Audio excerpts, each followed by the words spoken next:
할렐루야. 수업 시작하겠습니다. 5번째 강의죠. 자, 지난 시간에 우리가 제왕시 했죠. 제왕시 한 시간 동안 했고, 오늘은 이제 35페이지 5번째 단락 신뢰시. 그래서 신뢰시하고 지혜시, 다른 소수의 이제 그 유형에 되는 시들 하고 이렇게 진행을 하도록 하겠습니다. 자, 35페이지를 보시기 바랍니다.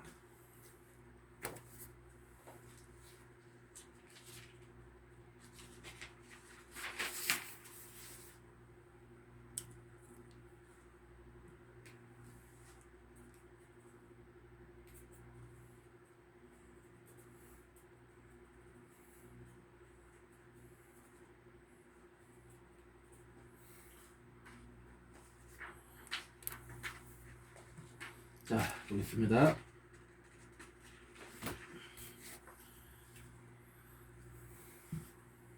신뢰시는 뚜렷이 구분되는 문학 양식을 형성하고 있지 않은 또 다른 그룹의 시편이다. 이게 이제 제왕시하고 신뢰시 같은 경우에는 이제 어떤 그 이 폼이 조금 불분명한, 그러니까 이거는 무슨 얘기냐면은, 물론 이제 하나님을 신뢰한다, 야훼 하나님을 신뢰하는 어떤 그런 메시지, 어떤 그 시편 기자 시인의 개인의 삶에 있어서나 어떤 이스라엘 민족에 있어서, 혹은 이제 이 하나님 나라 백성 전체를 아울러서 하나님의 그런 그 이제 그 구원하심과 그런 이제 지켜주신 보호하심, 그 통치하심을 믿는다, 신뢰한다, 그런 의미도 있고, 아니면 이제 예를 들어서 다른 신대, 이제 예를 들어서 무슨 뭐 감사의 노래나 뭐 찬양시나 탄원시나 뭐 제왕시에서 하나님을 신뢰하는 그런 메시지가 담겨 있는 그런 케이스도 있을 수가 있고,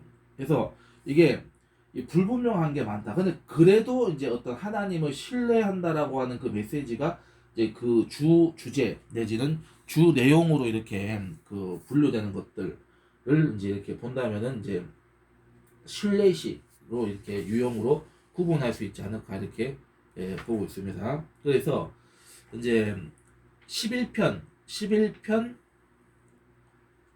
23편, 62편은 개인 신뢰시입니다. 개인 신뢰시로 이렇게 구분이 되고 있고, 하나님을 전적으로 3인칭으로서 언급하는 것이 이 시의 특징들이다. 이렇게 얘기했고, 그 다음에 또 이제 그 다음 10편 4편과 16편과 131편을 또 추가할 수가 있다.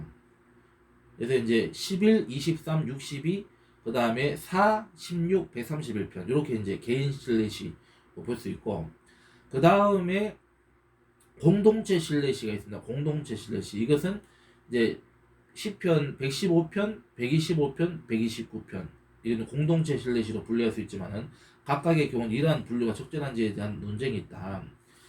궁켈은 이 시편들이 탄식시에 나오는 신뢰의 표현이 발전된 것이라고 생각을 했다. 다른 학자들은 감사시와 더 긴밀하게 관련시키기도 했다. 이렇게 되어 있습니다. 자, 그래서 이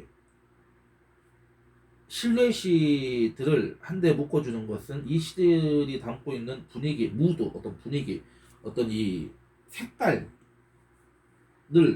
이제 그 특징적으로 이렇게 이제 꼽을 수가 있다, 이렇게 얘기하는 거죠. 그래서 신뢰시는 때때로 신뢰의 노래, 트러스트, 이게 Song of Trust라고도 부른다.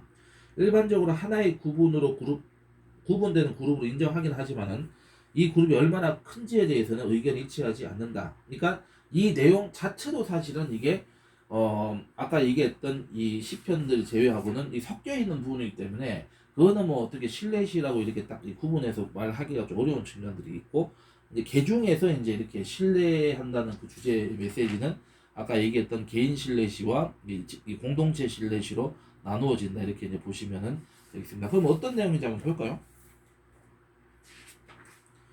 오늘 개인 신뢰시를 한번 보겠습니다. 개인 신뢰시 11편을 보겠습니다. 11편. 자, 11편을 한번 읽어볼까요? 내가 야윗께 피하였거늘 너희가 내 영혼에게 새같이 내 산으로 도망하라 하면 어찌함인가. 악인의 활에 당기고 화살의 쉬에 먹이며 마음이 바른 자를 어두운 데서 쏘려 하는도다. 터가 무너지면 의인이 무엇을 하랴. 야훼께서는 그의 성전에 계시고 야훼의 보좌는 하늘에 있으며 그의 눈이 인생을 통촉하시고 그의 안목이 그들을 감찰하시도다. 야훼는 의인을 감찰하시고 악인과 폭력을 좋아하는 자를 마음에 미워하시도다. 악인에게 그불을 던지시리니 불과 유황과 태우는 바람이 그들의 잔에 소득이 되리로다. 야훼는 의로운 일을 좋아하시나니 정직한 자는 그의 얼굴을 배우리로다. 이렇게 이제 노래하고 있습니다. 이 다윗의 시인데, 자, 아까 우리가 그 창세기에서 보면은 그 하나님께서 아브라함에게 뭐라고 말씀하셨던가? 아까 우리가 읽었던 부분 다시 한번 가볼까요? 통독했던 부분.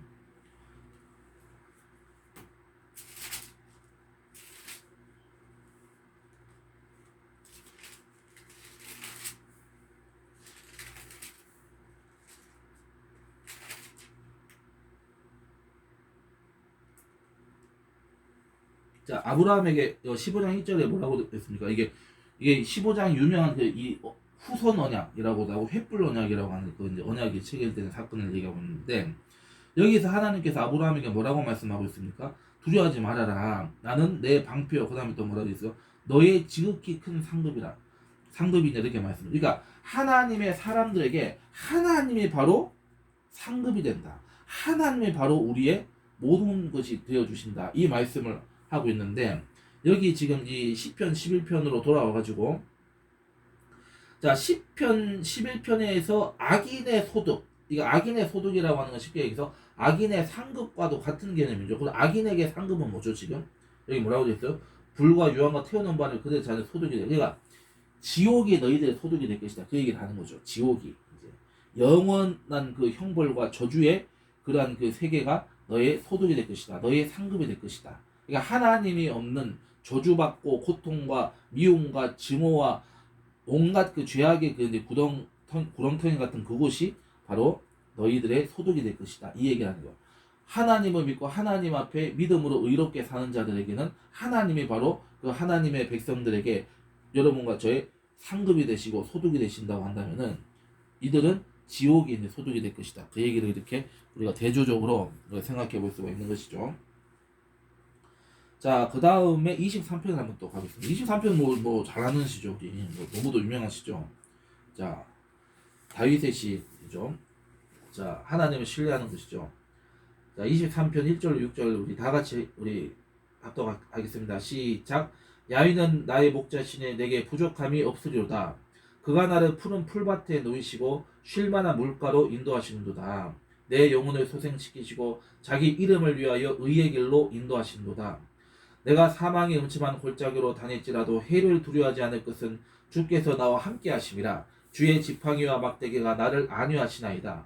주께서 내 원수의 목전에서 내게 상을 차려주시고 기름을 내 머리에 부으셨으니 내 잔이 넘치나이다.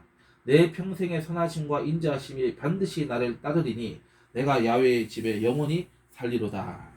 이게 하나님을 신뢰하는 그러한 내용이죠. 자, 그 다음에 62편도 한번 가보겠습니다.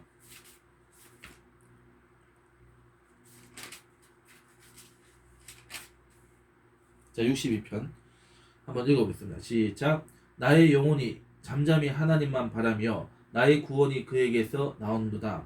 오직 그만이 나의 반석이시오 나의 구원이시오 나의 요새이시니 내가 크게 흔들리지 아니하리로다. 넘어지는 담과 흔들리는 울타리같이 사람을 죽이려고 너희가 일제히 공격하기를 언제까지 하려느냐. 그들을 그의 높은 자리에서 떨어뜨리기만 꾀하고 거짓을 즐겨하니 입으로는 축복이요 속으로는 저주로다. 나의 영혼아 잠잠히 하나님만 바라라. 무릇 나의 소망이 그로부터 나오는도다.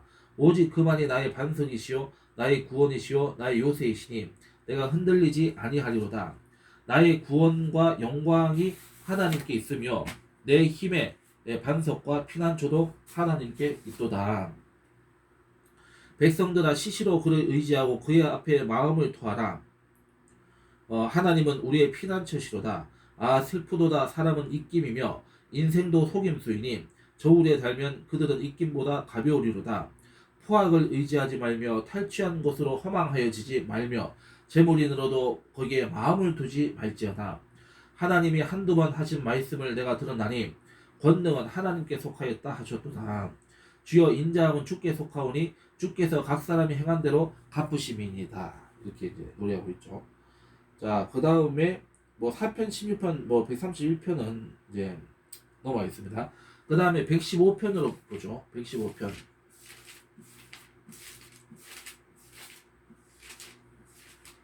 115편.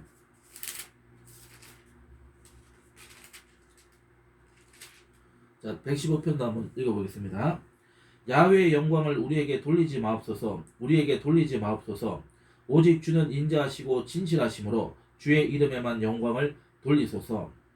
어찌하여 문나라가 그들의 하나님이 이제 어디 있느냐 말하게 하리이까. 오직 우리 하나님은 하늘에 계시어서 원하시는 모든 것을 행하셨나이다.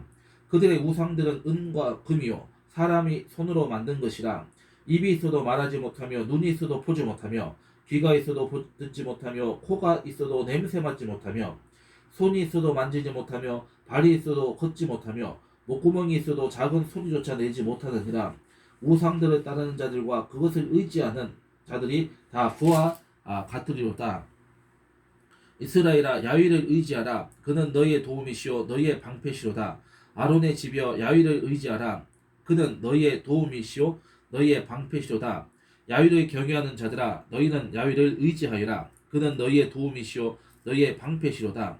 야훼께서 우리를 생각하사 복을 주시되 이스라엘 집에도 복을 주시고 아론의 집에도 복을 주시며 높은 사람이나 낮은 사람을 막론하고 야훼를 경외하는 자들에게 복을 주시리로다. 야훼께서 너희를 곧 너희와 너희의 자손을 더욱 번창하게 하시기를 원하노라. 너희는 천지를 지으신 야훼께 복을 받는 자로다. 하늘은 야훼의 하늘이라도 땅은 사람에게 주셨도다. 죽은 자들은 야훼를 찬양하지 못하나니 적막한 데로 내려가는 자들은 아무도 찬양하지 못하리로다. 이제 우리는 이제부터 영원까지 야훼를 송축하리로다. 할렐루야. 이렇게 되어 있죠. 자, 그 다음에 125편도 보겠습니다. 125편. 자, 125편은 우리 다 같이 합독하시겠습니다. 시작. 야훼를 의지하는 자는 시온산이 흔들리지 아니하고 영원히 있음 같도다. 산들이 예루살렘을 두름과 같이 야훼께서 그의 백성을 지금부터 영원까지 두루시리로다. 악인의 규가 의인들의 땅에서는 그 권세를 누리지 못하리니 이는 의인들로 하여금 죄악에 손을 대지 아니하게 함이로다. 야훼와 선한 자들과 마음이 정직한 자들에게 선대하소서.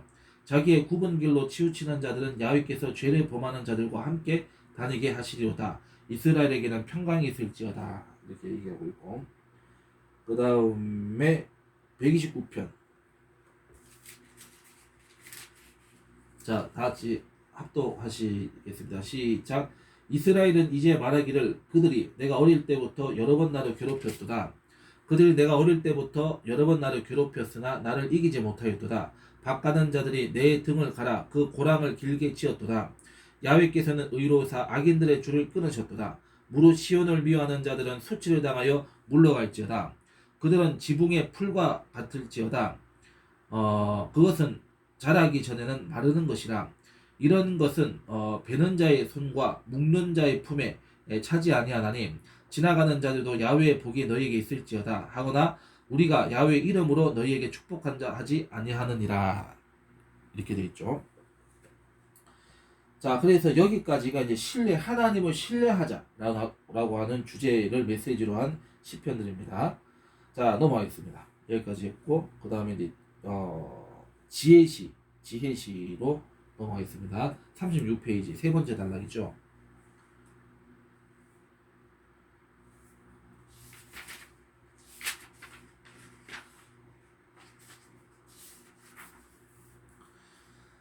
학자들은 이 히브리 성경의 지혜 문학과 연관성이 깊은 시편의 범주가 있다는데 널리 동의하고 있다. 이것은 신뢰의 시와 함께 문학 형식에 따라서 정의되지 않는 또 다른 그룹이다. 어떤 시를 이 범주에 넣을지 결정하는 기준은 지혜 문학의 특징이 되는 사상과 언어적 특징과 문체의 특징 등이 이 시 속에 들어있는지의 여부다. 하지만 한 시편이 지혜서로 분류되려면 얼마나 많은 지혜시의 특징들을 담고 있어야 하는지 결정하기 어렵기 때문에 이 지혜시에 관해서는 학자들 사이에 일치를 보지 못하고 있다.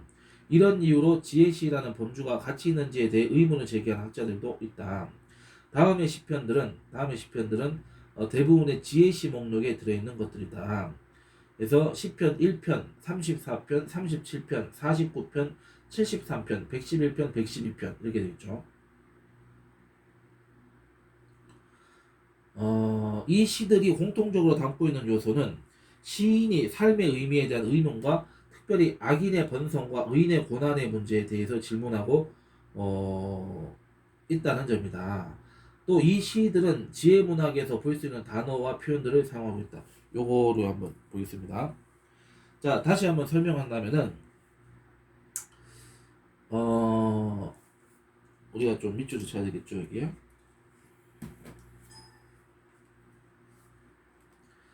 자, 히브리 성경의 지혜 문학과 연관성이 깊은 시편의 범주가 있다는데 널리 동의한다. 밑줄 쳐주시고. 그러니까 이 지혜 문학적 맥락에서 이제 어떤 하나님의 백성들이 이제 하나님과 동행하는 삶에 있어서 믿음에 있어서의 어떤 지혜, 그리고 어떤 삶의 문제나 어떤 이 고난을 어떻게 해석을 해야 될 것이냐, 이제 그 부분, 이 두 가지 부분에 대한 답을 이 지혜시에서는 주고 있다. 이렇게 이제 정리를 하시면 되겠습니다. 자, 그 다음에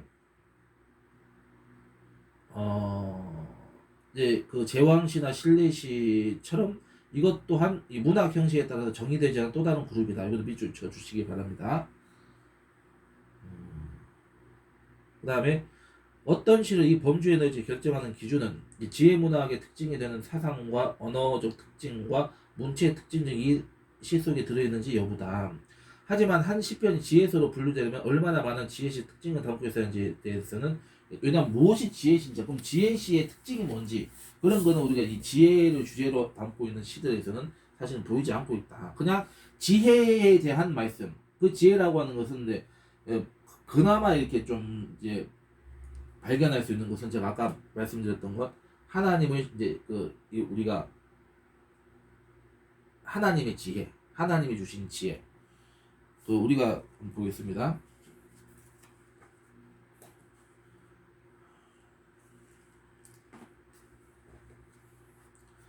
자, 잠언서를 한번 가보겠습니다. 잠언서.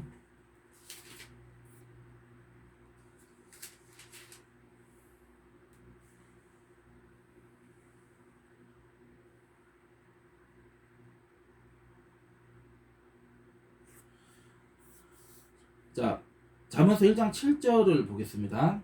1장 7절.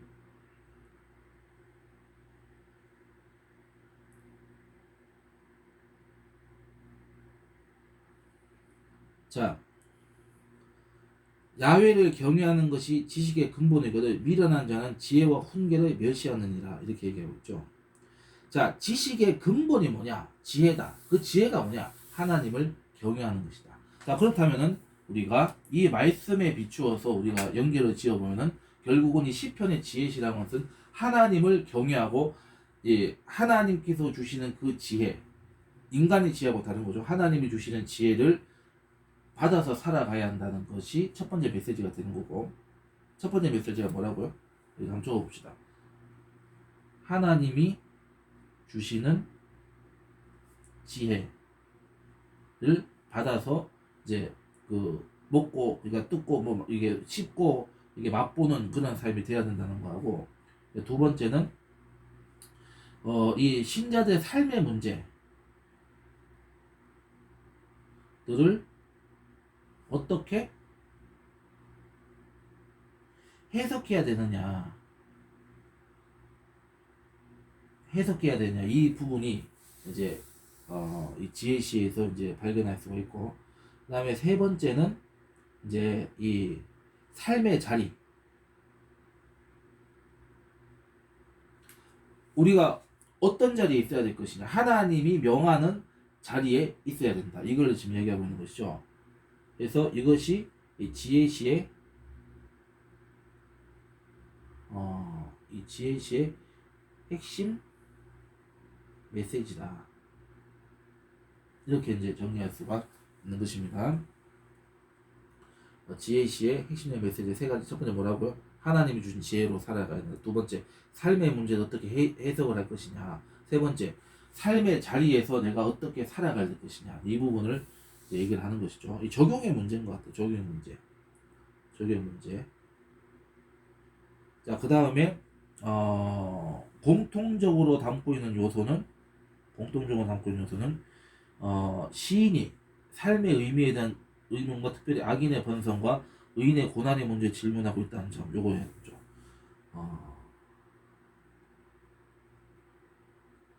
그러니까 이제 그 두 번째 삶의 문제에 들어가는 거죠.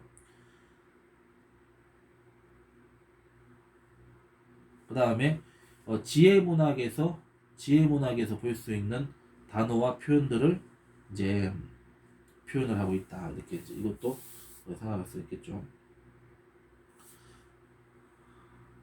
자, 그래서 모빈케를 포함한 몇몇 학자는 이 시들이 결코 예배 때 쓰인 적이 없다고 주장을 했다. 그들은 지혜시가 예배와는 분리된 누군가를 가르치는 상황에서 쓰인 자기 반성적이며 교훈적인 시라고 생각한다. 하지만 이 시들이 왜 시편 속에 포함되었는지는 분명하지 않다. 또 왜 이 시편들 안에 들어있는 자료가 좀 예배 때 사용되지 않았는지도 분명하지 않다. 그러니까 이 모빈켈과 같은 이런 이제 견해를 지금 이 저자는 어니스트 루카스는 지금 이제 동의하지 않고 있다. 이렇게 보시면 되는 거죠. 그거는 뭐 썼을 수도 있고 안 썼을 수도 있고, 그건 뭐 우리가 뭐 입증할 수 있는 증거는 우리 하나님만이 아시는 거, 하나님께 여쭤 봐야 될 문제죠. 그런데 제가 봤을 때는 이 지혜시도 분명하게 우리가 하나님께 쓰이고 있다.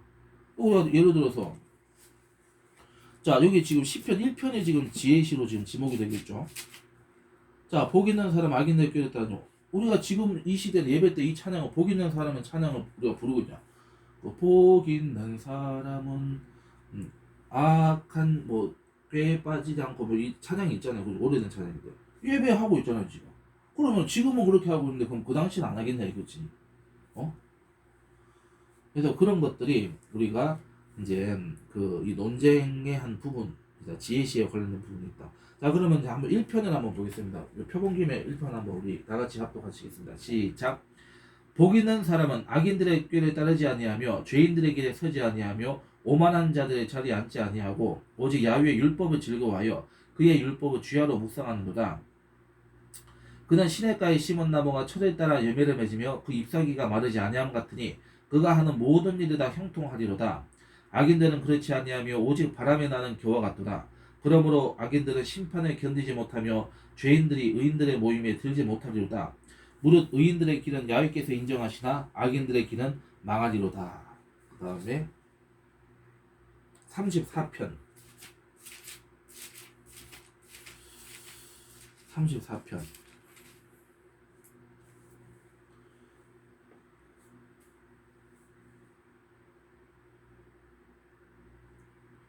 자, 여기는 쭉 요약을 하겠습니다. 1절. 내가 야훼를 항상 성축하며 내 입술을 항상 주를 찬양하리이다. 2절. 내 영혼이 야훼를 자랑하리니 곤고한 자들이 이를 듣고 기뻐하리로다. 3절. 나와 함께 야훼를 강대하시다 하며 함께 그 이름을 높이세. 이제 쭉쭉 이제 넘어가서 6절. 이 곤고한 자가 부르짖음에 야훼께서 들으시고 그의 모든 환난에서 구원하셨도다. 7절. 야훼의 천사가 주를 경외하는 자를 둘러 진치고 그들을 건지시는도다. 그래 8절. 너희는 야훼의 선하심을 맛보아할지어다. 그에게 피하는 자는 복이 있도다. 9절. 너희 성도다 야훼를 경외하라. 그를 경외하는 자에게는 부족함이 없도다. 그래서 그 다음 쭉 넘어가서 13절. 내 혀를 악에서 금하며 내 입술을 거짓말에서 금할지어다. 14절. 악을 버리고 선을 행하며 화평을 찾아 따를지어다. 15절. 야훼의 눈은 의인을 향하시고 그의 귀는 그들의 부르짖음에 기울이신도다. 야훼의 얼굴은 악을 행하는 자를 향하사 그들의 자취를 땅에서 끊으려 하시는도다. 의인이 부르짖음에 야훼께서 들으시고 그들의 모든 환난에서 건지셨도다. 야훼는 마음이 상한 자를 가까이 하시고 충심으로 통회하는 자를 구원하신도다. 의인은 고난이 많으나 야훼께서 그의 모든 고난에서 건지신도다. 그의 모든 뼈를 보호하시며 그 중에서 하나도 꺾이지 아니하도다. 악이 악인을 죽일 것이라. 의인을 미워하는 자는 벌을 받으리로다. 야훼께서 그의 종들의 영혼을 속량하시나니 그에게 피하는 자는 다 벌을 받지 아니하리로다. 이렇게 가르치고 있고, 그 다음에 37편입니다. 37편.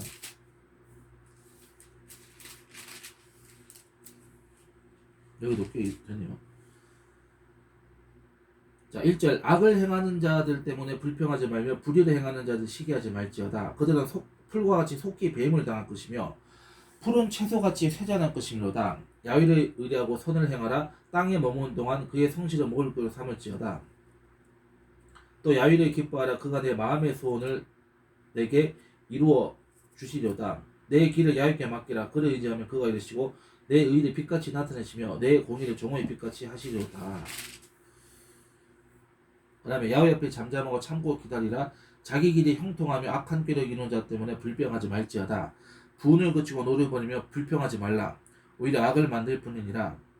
진실로 악을 행하는 자들은 끊어질 것이나 야훼를 소망하는 자들은 땅을 차지하리로다. 잠시 후에는 악인이 없어지느니 내가 그것을 자세히 살필지라도 없으리로다.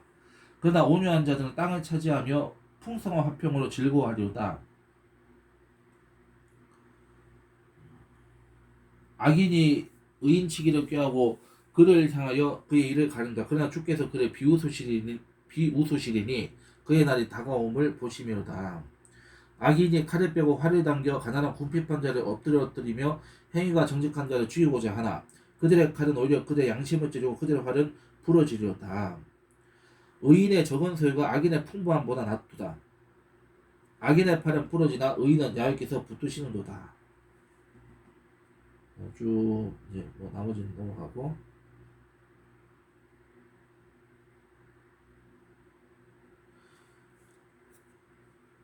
자 37절입니다. 온전한 사람을 살피고 정직한 자를 볼지어다. 모든 화평한 자의 미래는 평안이로다. 범죄자들은 함께 멸망하리니 악인의 미래는 끊어질 것이나 의인들의 구원은 야훼께로부터 오나니 그는 환난 때에 그들의 요새이시로다. 야훼께서 그들을 도와 건지시되 악인들에게서 건져 구원하시면 그를 의지한 까닭이로다. 이렇게 되어 있습니다. 49편도 있습니다. 49편.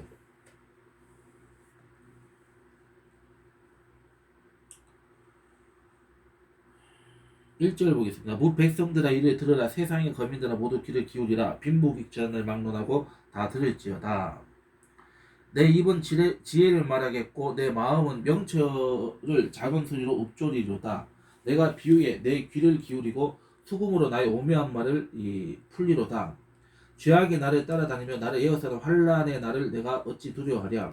자기의 재물을 의지하고 부유하며 자랑한 자는 아무도 자기의 형제를 구원하지 못하며 그를 위한 속전을 하나님께 바치지 못할 것은 그들의 생명을 속량하는 값이 너무 엄청나서 영원히 마련하지 못할 것입니다. 이것은 오직 사람이 할 수 없는 거, 오직 예수님만이, 하나님만 하실 수 있다, 그 얘기죠.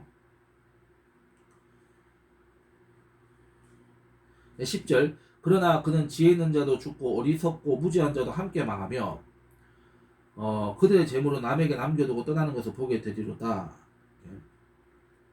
그러나 그들의 속 생각에 그들의 집은 영원히 있고 그들의 거처는 대대이리라 하여 그들의 토지를 자기 이름으로 부르도다. 사람은 존귀하나 장구하지 못하며 멸망하는 짐승 같도다. 이것이 바로 어리석은 자들의 길이며 그들의 말을 기뻐하는 자들의 종말이로다. 15절. 그러나 하나님은 나를 영접하시리니 이러므로 내 영혼을 수르의 권세에서 건져내시리로다. 사람이 치부하여 그의 집에 영광이 더할 때에 나는 두려워하지 말지어다. 그가 죽음에 가져가는 것이 없고 그의 영광이 그를 따라 내려가지 못함이로다. 그가 비록 생시에 자기를 축하하며 스스로 좋게 함으로 사람들이 칭찬을 받을지라도 그들은 그들의 역대 조상들에게로 돌아가리니 영원히 빛을 보지 못하리로다. 존귀하나 깨닫지 못하는 사람은 멸망하는 짐승 같도다. 자, 49편 20절이 요절이죠. 존귀하나 깨닫지 못하는 사람은 뭐하는 것과 같다? 멸망하는 짐승과 같다. 이렇게 얘기하고 있죠. 자, 그 다음에 73편입니다. 73편. 자, 73편도 쭉 요약하겠습니다. 1절 하나님이 참으로 이스라엘 중 마음이 청결한 자에게 선을 행하시나 나는 거의 넘어질 뻔하였고 나의 걸음이 미끄러질 뻔하였으니 이는 내가 악인의 형통함을 보고 오만한 자를 질투하였음이로다. 그들은 죽을 때에도 고통이 없고 그 힘이 강건하며 사람들이 당하는 고난이 그들에게는 없고 사람들이 당하는 재앙도 그들에게는 없나니 그러므로 교만이 그들의 목걸이요 강포가 그들의 옷이며 살찜으로 그들의 눈이 솟아나며 그들의 소득은 마음의 소원보다 많으며 그들은 능욕하며 악하게 말하며 높은 데서 거만하게 말하며 그들의 입은 하늘에 두고 그들의 혀는 땅에 두루 다니도다. 그러므로 그의 백성이 이리로 돌아와서 잔에 가득한 물을 다 마시며 말하기를 하나님이 어찌하랴 지존자에게 지식이 있으려 하는도다. 볼지어다 이들은 악인들이라도 항상 평안하고 재물은 더욱 불어나도다. 내가 내 마음을 깨끗하게 하며 내 손을 씻어 무죄하다 한 것이 실로 헛되도다. 나는 종일 재난을 당하며 아침마다 징벌을 받았도다.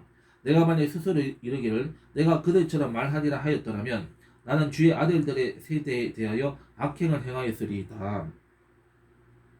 내가 어쩌면 이를 알까 하여 생각한즉 그것이 내게 심한 고통이 되었더니 하나님의 성소에 들어갈 때에야 그들의 종말을 내가 깨달았나이다. 주께서 참으로 그들을 미끄러운 곳에 두시며 파멸에 던지시니 그들이 어찌하여 그리 갑자기 황폐하였는가 놀랄 정도로 그들은 전멸하였나이다. 주여 사람이 깬 후에는 꿈을 무시함 같이 주께서 깨신 후에는 그들의 형상을 멸시하시리이다. 내 마음이 산란하여 내 양심이 찔렸나이다. 내가 이같이 우매 무지함으로 주 앞에 짐승이오나 내가 항상 주와 함께하니 주께서 내 오른손을 붙드셨나이다. 주의 교훈으로 나를 인도하시고 후에는 영광으로 나를 영접하시리니 하늘에서는 주 외에 누가 내게 있으리요 땅에서는 주밖에 내가 사모하리 없나이다. 내 육체와 마음은 쇠약하나 하나님은 내 마음의 반석이시요 영원한 분기 상급과 같은 말이죠. 소득과 같은 말입니다. 하나님은 내 마음의 반석이시요 영원한 분기이시라. 무릇 주를 멀리한 자는 망하리니 음녀같이 주를 떠난 자를 주께서 다 멸하셨나이다. 하나님께 가까이 함이 내게 복이라. 내가 주 야훼를 나의 피난처로 삼아 주의 모든 행적을 전파하리이다. 이렇게. 그래서 하나님을 증거하고 하나님을 예배하고 하나님을 나타내고 하나님을 이야기하고 하나님께 인도하는 삶을 살입니다. 이게 복이다. 이렇게 얘기하고 있죠. 자, 그 다음에 111편 가보겠습니다. 111편. 자, 111편 우리 한번 합독하시겠습니다. 시작. 할렐루야. 내가 정직한 자들의 모임과 회중 가운데에서 전심으로 야훼께 감사하리로다.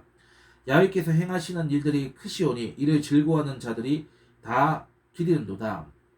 그의 행하시는 일이 존귀하고 어미하며 그의 의가 영원히 서있도다. 그의 기적을 사람이 기억하게 하셨으니 야훼는 은혜로우시고 자비로우시도다. 야훼께서 자기를 경외하는 자들에게 양식을 주시며 그의 언약을 영원히 기억하시리로다.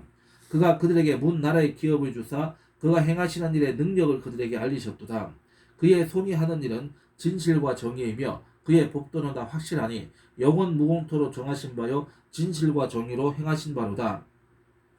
야훼께서 그의 백성을 속량하시며 그의 언약을 영원히 세우셨으니 그의 이름이 거룩하고 지존하시도다. 야훼를 경외함이 지혜의 근본이라. 여기도 말씀하죠. 야훼를 경외함이 지혜의 근본이다. 아까는 지식의 근본이라고 여기는 지혜의 근본이라고 했죠. 같은 말이라는 얘기죠. 야훼를 경외함이 지혜의 근본이라. 그의 계명을 지키는 자는 다 훌륭한 지각을 가진 자이니 야훼를 찬양함이 영원히 계속되리로다. 이렇게 얘기하고 있습니다.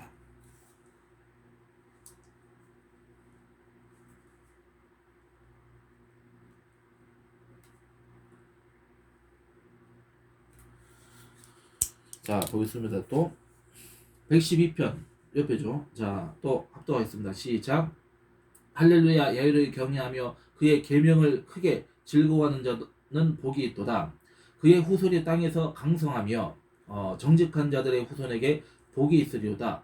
부와 재물이 그의 집에 있으며 그의 공의가 영구에서 있으리로다. 정직한 자들에게는 흑암 중에 빛이 일어나나니 그는 자비롭고 긍휼이 많으며 의로운 이로다. 은혜를 베풀며 꾸어주는 자는 잘 되나니 그 일을 정의로 행하리로다. 그는 영원히 흔들리지 아니하며 의는 영원히 기억되리로다. 그는 흉한 소문을 두려워하지 아니하며 야위를 의리하고 그의 마음을 굳게 정하였도다.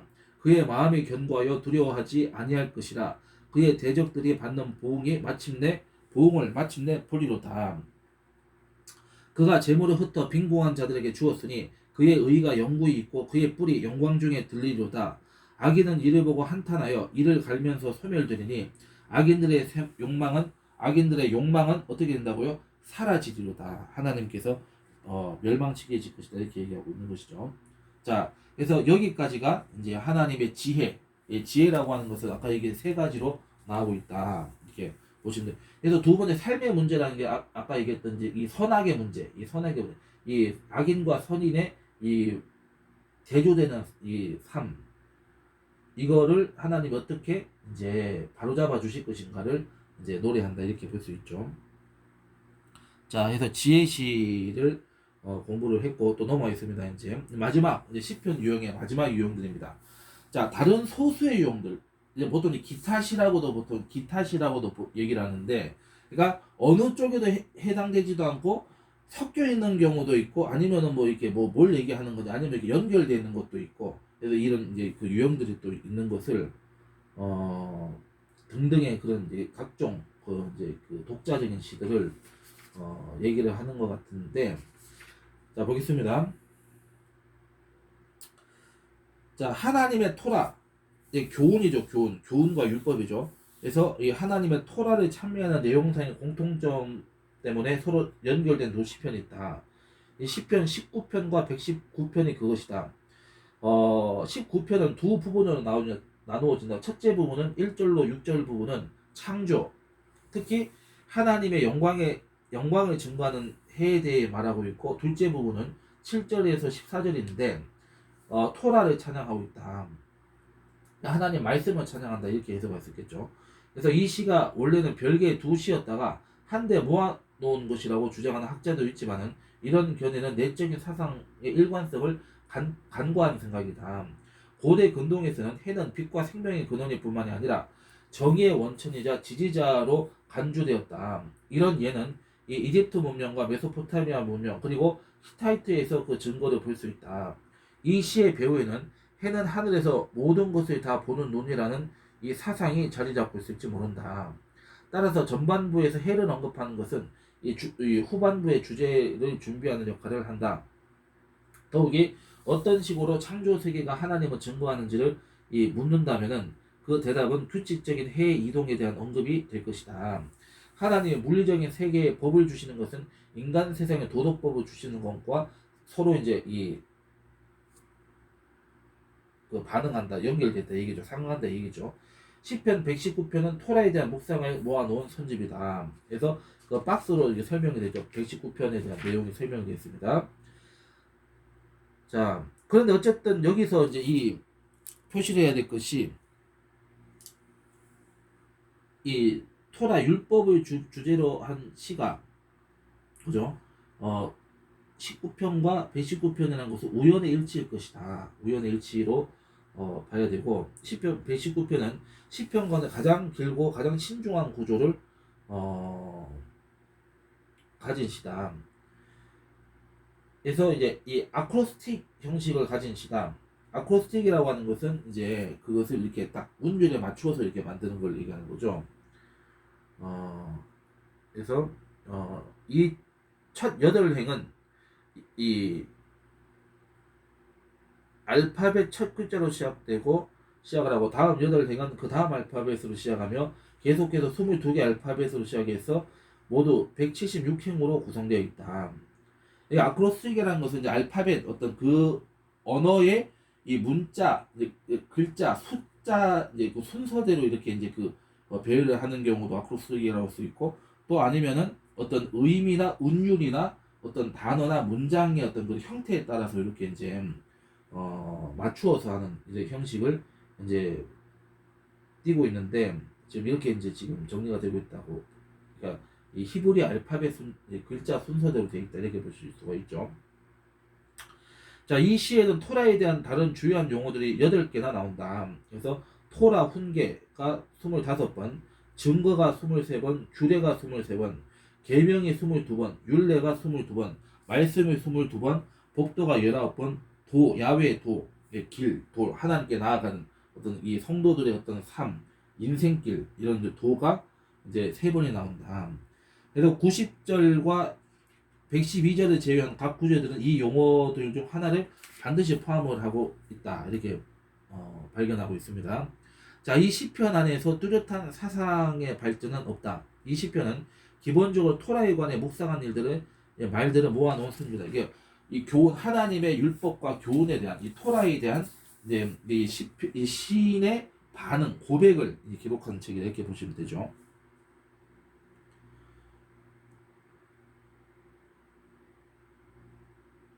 자, 여기 이제 지금 우리가 이제 이 부분은 그냥 쭉 읽고 그냥 그 내용대로만 여러분 이해해 주시면 될 것 같아요. 특별히 뭐 이거는 뭐 설명을 해야 될 뭐 어려운 부분이 있나요?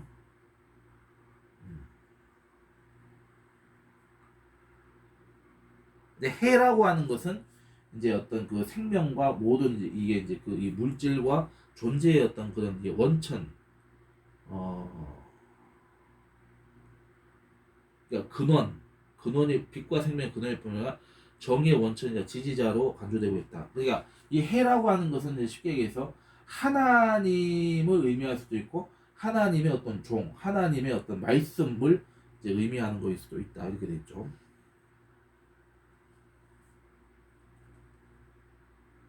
그죠?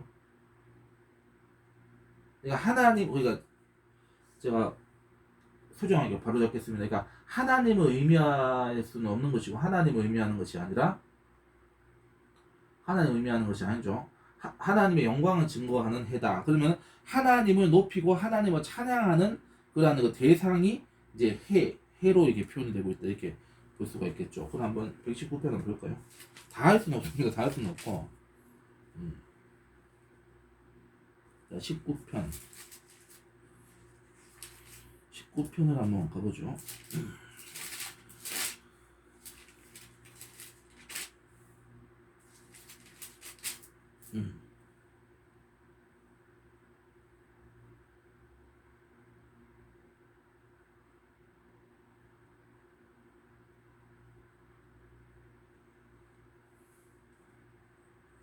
자, 19편 한번 읽어보겠습니다. 119편이 아니고 19편 얘기했었는데 바로 잡겠습니다.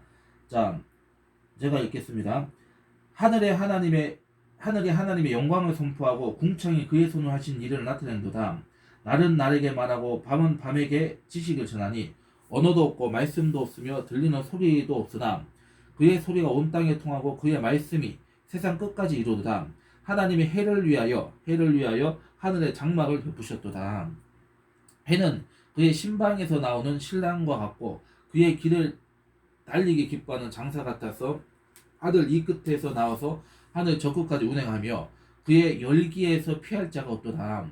하나님의 율법은 완전하여 영혼을 소성시키며 야훼의 증거는 확실하여 우둔한 자를 지혜롭게 하며 야훼의 교훈은 정직하여 마음을 기쁘게 하고 야훼의 계명은 순결하여 눈을 밝게 하시도다.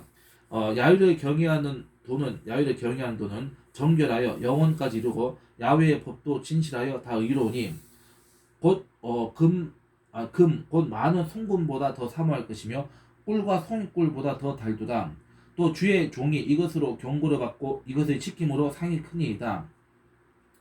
자기 허물을 능히 깨달을 자 누구리요. 나를 숨은 허물에서 벗어나게 하소서. 또 주의 종에게 고의로 죄를 짓지 말게 하사 그 죄가 나를 주장하지 못하게 하소서. 그리하면 내가 정직하여 큰 죄과에서 벗어나겠나이다. 나의 반석이시여 나의 구속자이신 야훼여 내 입의 말과 마음의 묵상이 주님 앞에 연락되기를 원하나이다. 이렇게 됐죠. 그러니까 여기에서 10편 19편에서 말하는 해는 이제 하나님으로 이렇게 해석하면 안 된다. 제가 이제 잘못 해석을 했죠. 그것은 제가 취소하고 그건 이제 처리하겠습니다. 그래서 하나님의 영광을 드러내는 그러한 수단으로서 이 해가 나오고 있다. 이렇게 이제 해석을 해야 될 것 같아요. 그죠? 그렇게 이제 하면 되겠고. 자, 그러면은 이제 하나님이 해를 통해서, 하나님이 우주 만물을 통해서 이제 하나님 백성들을 어떻게 인도하시는지, 또 생명체들을 통해서 하나님이 어떻게 이제 먹여 살려 주시는지를 이제 이렇게 표현을 하는 그런 내용이다, 이렇게 보시면 되겠습니다. 그래서 이 율법을 통해서 하나님의 어떤 그런 주권, 하나님의 어떤 그 은혜와 사랑, 하나님의 어떤 능력을 이제 하나님의 말씀을 통해서 이제 그 고백하게 하는 그런 내용이 이 19편과 119편이 연결되어 가지고 지금 이제 주어지고 있다, 이렇게 보시면 되겠습니다. 아시겠죠? 자, 그 다음에 이제 38페이지로 넘어가겠습니다. 38페이지. 그래서 오늘 40페이지까지 하면 되겠다. 그죠? 시간이 될까요? 하여튼 뭐 한 대까지 해봅시다. 자, 10편 1편의 전체적인 주제를 대개는 두 길, 의인의 길과 악인의 길로 묘사하지만은 의인의 길의 핵심은 토라를 즐거워하고 그것을 묵상하는 것이라고 말하고 있다. 1편 2절이죠. 이런 이유로 10편 1편도 토라시로 분류가 된다. 그 다음에 이 10편과 24편은 모두 예배하는 자들이 성전 문에 도착했을 때 사용한 것으로 보이는 성전문 기도문이다. 이 게이트 플레이어 기도문이다, 이렇게 볼 수 있죠. 경배하는 자들이 누가 성전에 올라갈 수 있느냐고 물으면은 성전 문지기들이 화답을 하고 다시 경배하는 자들이 그 조건을 수용하겠다는 점을 분명히 밝힌다. 이와 유사한 전례문은 이사야서 33장 14절에서 16절에서 볼 수가 있다라고 했는데 한번 보겠습니다. 15편 한번 읽어보겠습니다. 시작. 야위여, 주의 장막에 머무를 자 누구오며 주의 성산에 사는 자 누구오니까? 정직하게 행하며 공의를 실천하며 그의 마음의 진실을 말하며 그의 혀로 남을 허물하지 아니하고 그의 이웃에게 악을 행하지 아니하며 그의 이웃을 비방하지 아니하며 그의 눈은 망령된 자를 멸시하며 야위를 두려워하는 자들을 존대하며 그의 마음에 선한 것은 해로울지라도 변하지 아니하며 이자를 받으려고 돈을 꾸어주지 아니하며 뇌물을 받고 무죄한 자를 해하지 않는 자이니 이런 일을 행하는 자는 영원히 흔들리지 아니하리이다. 흔들린다, 흔들리지 않는다는 것은 이게 뭘 의미하는지는 그 답이 어디 있다고요? 우리 지난 시간에 공부했던 히브리서 12장에 흔들리지 않는 나라를 받았다, 이 말씀하고 좀 연결되는 거 여러분 기억하셔야 됩니다. 자, 그 다음에 24편 가보겠습니다. 자, 24편도 합독하겠습니다. 시작. 땅이 거기에 충만한 것과 세계와 그 가운데에 사는 자들은 다 야훼의 것이로다. 야훼께서 그 틀을 바다 위에 세우시며 강들 위에 건설하셨도다. 야훼의 산에 오를 자가 누구며 그의 거룩한 곳에 설 자가 누구인가? 곧 손이 깨끗하며 마음이 청결하며 뜻을 허탄한 데에 두지 아니하며 거짓 맹세하지 아니하는 자로다. 그는 야훼께 복을 받고 구원의 하나님께 의를 받으리니 이는 야훼를 찾는 족속이요 야곱의 하나님의 얼굴을 구하는 자로다. 문들아 너희 머리를 들지어다. 영원한 문들아 들릴지어다. 영광의 왕이 들어가시려다. 영광의 왕이 누구시냐? 강하고 능한 야훼시요 전쟁에 능한 야훼시로다. 문들아 너희 머리를 들지어다. 영원한 문들아 들릴지어다. 영광의 왕이 들어가시려다. 영광의 왕이 누구시냐? 만군의 야훼께서 곧 영광의 왕이시로다. 이렇게 찬양하고 있죠. 자, 이렇게 이제 예배하는, 성전에 올라가는 예배를 시작하는 그 노래를 지금 여기서 이제 표현을 하고 있고, 이게 지금 실제로 어디서 이제 쓰였는지를 증거를 삼는 것이 이사야서 33장에 가보시겠습니다. 이사야서 33장. 이사야서 33장 14절에서 16절의 말씀입니다. 14절 16절. 자, 다같이 합독하시죠. 시작. 시온의 죄인들이 두려워하며 경건하지 아니하는 자들이 떨며 이르기를 우리 중에 누가 삼키는 불과 함께 거하겠으며 우리 중에 누가 영령이 타는 것과 함께 거하리요 하도다. 오직 공의롭게 행하는 자, 정직히 말하는 자, 토색한 재물을 가증히 여기는 자, 손을 흔들어 뇌물을 받지 아니하는 자, 귀를 막아 피 흘리려는 꾀를 듣지 아니하는 자, 눈을 감아 악을 보지 아니하는 자, 그는 높은 곳에 거하리니 견고한 바위가 그의 요새가 되며 그의 양식은 공급되고 그의 물은 끊어지지 아니하리라, 이 말씀을 하고 있죠. 맞죠? 그래서 요렇게 이제 실제로 전례문 이러한 기도를 이제 그 드리는 이제 이렇게 보고 있는 거죠. 시편 15편 24편은 이제 예배 성전, 이게 성전문, 성전의 노래 이렇게 이제 우리가 이제 분류할 수가 있는 부분을 우리가 이제 살펴봤고, 그 다음에 또 다음으로 넘어가겠습니다. 세 번째 단락. 자, 시편 120편에서 134편 이제 이 편의 표제는 이 시대의 성전에 오르며 부르는 노래, 어센트라고 했죠. Song of Ascent라고 했는데, 한 대 묶어주고 있다. 하지만 이 시들은 여러 양식의 시들, 찬양시와 탄식시와 감사의 노래와 신뢰시로 구성되어 있다. 그러니까 이 시들은 지금 분류상으로는 찬양시나 탄식시, 감사의 노래, 신뢰시에 포함되는 시들 가운데 이게 지금 이제 반영되어 있다, 수록되어 있다, 이렇게 이제 표현을 할 수가 있겠죠. 이 시들은 순례자들이 큰 절기를 지키려고 예루살렘으로 올라가면서 부르던 시들이라는 견해가 널리 수용되고 있다. 다른 의견을 가진 학자들은 이 오름이라고 하는 어센트라고 하는 이 오름이라고 번역된 단어가 히브리어 성경 다른 곳에서는 거의 늘 층계 혹은 계단을 뜻한다는 점을 지적한다. 따라서 그들은 이 시들이 예루살렘 성문 중 어느 한 곳에 오를 때나 혹은 성전 내 어떤 계단에 오를 때 암송하는 것들이었을 것이라고 제안한다.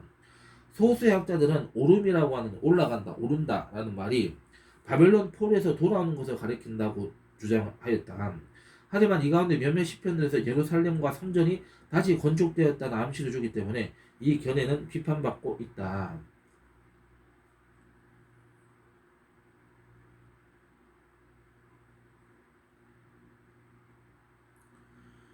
그래서 굴더라고 하는 사람은 귀환이 오랫동안 여러 단계에 걸쳐 진행되었다는 점을 지적하면서 이 시편들은 느헤미야서와 관련시키고 있다. 그는 이 시들이 느헤미야가 예루살렘 성벽을 재건한 장막절에 사용한 전례문 가운데 일부였을 것이라고 주장한다. 그는 특별히 이 시편들을 느헤미야서에 나오는 나라는 구절과 연결시려고 이제 시도하고 있다. 즉, 나 구절은 느헤미야가 장막절에 전한 증언들인데, 테스트모니스라고 했는데, 이 시편들은 이 증언들에 대한 반응으로서 지었다는 것이다. 그런 상황에서, 그 맥락에서 지금 여기서 나오고 있는 이 120편, 134편의 시대에 나왔을 것이다. 증언들이다. 이렇게 이제 누굽니까? 굴더라는 사람 주장을 하고 있다 얘기죠. 그래서 이 시편들은 이 증언들에 대한 반응으로서 지었다는 것이다. 굴더가 제안한 느헤미야의 증언들과 이 시편들 사이에 몇 가지 연결 가능성이 있긴 하지만은 그 밖의 것들은 가능성이 희박해 보인다. 이렇게 되어 있습니다. 자, 그 다음에 시편 146편에서 150편은 각각 할렐루야, 주님을 찬양하라는 외침으로 시작해서 할렐루야로 끝난다. 유대교에서 이 시대는 할렐시, 춤이라고 불리며 회당에서 아침 기도 때마다 암송되고 있다. 이렇게 보시면 되는 겁니다. 요 부분은 제가 다시 하겠습니다. 요 지금 38페이지, 그게 세 번째 120편, 134편부터는 제가 다시 할게요. 요거 설명이 좀 필요한 부분이 있어가지고 지금 시간이 다 됐죠. 그래서 오늘은 여기까지 진행을 하고서 다음에 우리가 요 부분을 조금 더 찾아가면서 진행을 해야 될 것 같습니다. 표시를 해봅시다.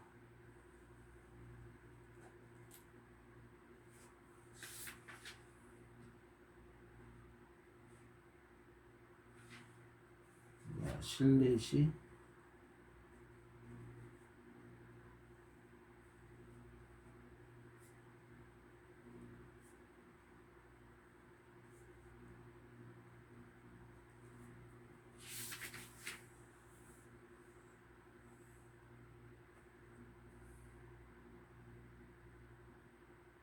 이렇게 안 되고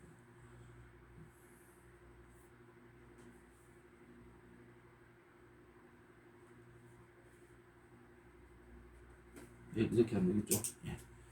자, 수고하셨습니다.